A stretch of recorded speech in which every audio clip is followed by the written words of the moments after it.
Some acts ripple through history like songs across still water, starting small but echoing louder with each generation. Think about Fingon alone in the shadow of Thangorodrim, a single elf, a harp, and a song from Valinor echoing into Morgoth's stronghold.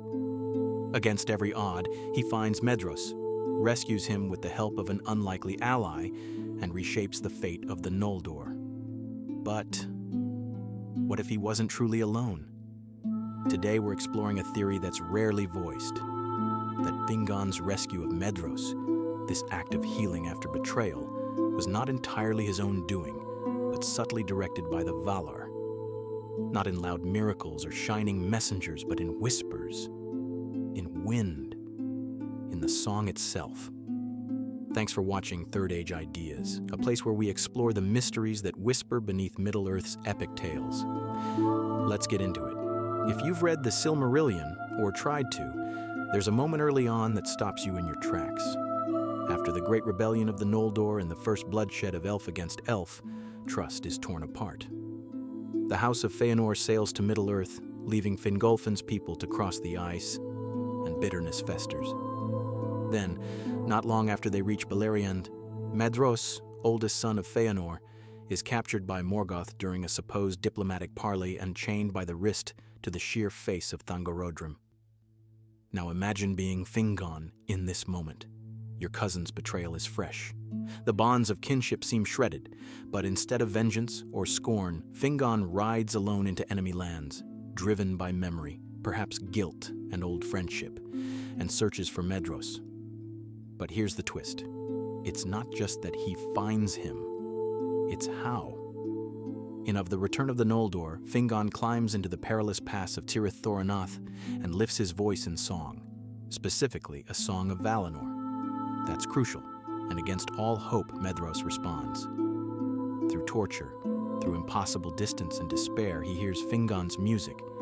Then, when Fingon prepares to give Maedhros a merciful death, Thorondor, the King of Eagles, suddenly descends from the peaks of Crisagrim.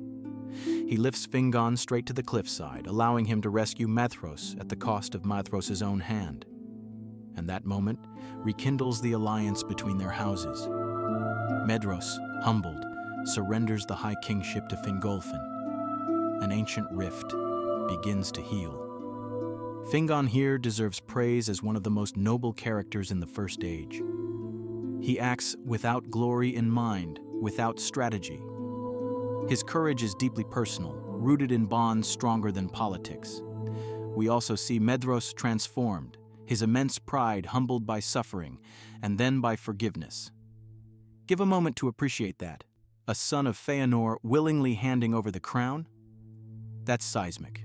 Both characters break generational cycles in this brief scene, but was it entirely their doing? Let's zoom out. The eagles aren't just giant birds in Tolkien's world, they're divine messengers. Thorondor, especially, is more than a creature of the world. Described in the appendices as the servant of Manwë, king of the Valar, Thorondor answers to a higher calling. And Manwë? He hears, more than any other Ainu, the original music of Ilúvatar, the song that shaped creation. He doesn't interfere directly, not often, but he watches, listens, and sometimes sends aid when hearts are turned toward healing. Then there's Ulmo, the elusive Lord of Waters, who is known to bend the rules. Ulmo resists the other Valar's decision to withdraw entirely from Middle-earth after the Elves' rebellion. His counsels had ever been to aid them secretly. Ulmo doesn't show up with trumpets. He whispers through dreams, currents, callings.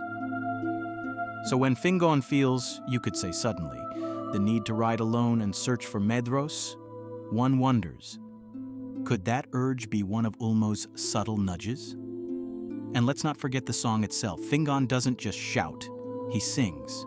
And not just any tune, he sings a song of Valinor.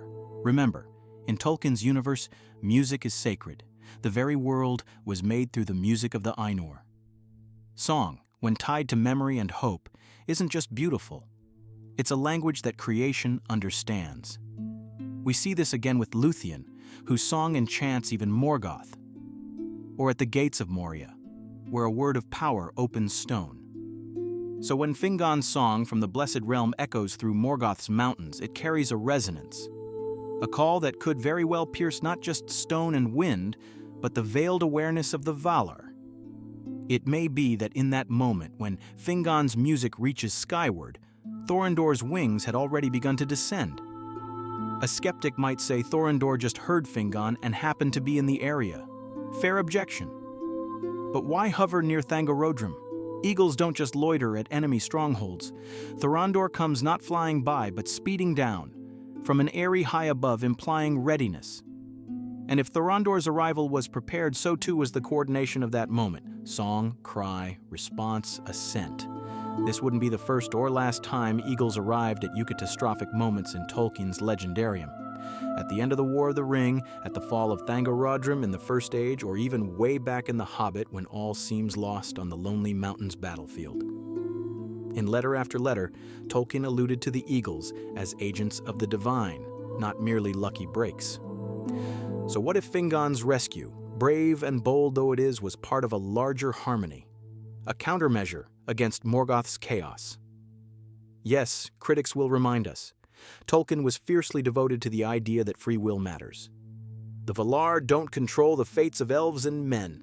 True enough, but guidance, inspiration, that's another matter. Fingon makes the all-important choice. He doesn't wait for permission, he acts. What this theory proposes is not that the Valar staged a play, but tuned the strings so that when someone like Fingon chose to play, the song could carry all the way to redemption. And what a song it was. So let's pull it all together. Fingon's lone mission into the jaws of Angband stands as a vivid image of hope, memory, and reconciliation. And while his heroism is real and essential, the theory we're exploring today suggests it was aided, subtly, by the higher powers still watching over Middle-earth. From the choice to sing a song of Valinor, to the sudden appearance of Thorondor, to the larger effect of restoring unity among the Noldor, the fingerprint of the Valar can be traced across the surface of this tale. We're not saying Fingon was a puppet, but perhaps through him, the music found a harmony louder than Morgoth's discord. He sang across the void, and the void sang back. So now I want to hear from you. Do you feel this theory holds weight? Was this rescue a stroke of providence, or purely Fingon's strength and memory at work? Let's talk in the comments. Share your thoughts, your readings, or even your favorite moment from this chapter in the Silmarillion. And if you enjoy looking at Tolkien stories through a slightly different lens, consider subscribing. Here's a question to carry with you. What other moments in Tolkien's legendarium might be subtle acts of divine coordination, disguised as brave chants? Thanks for joining me here at Third Age Ideas on this exploration of Middle-earth's deepest mysteries. If you enjoyed this theory, hit that like button and subscribe for more deep dives into Tolkien's legendarium. What's your take on the Valar's involvement in Fingon's rescue? Drop your theories in the comments below. Until next time, may your journey through Middle-earth be filled with wonder and discovery. See you in the next video.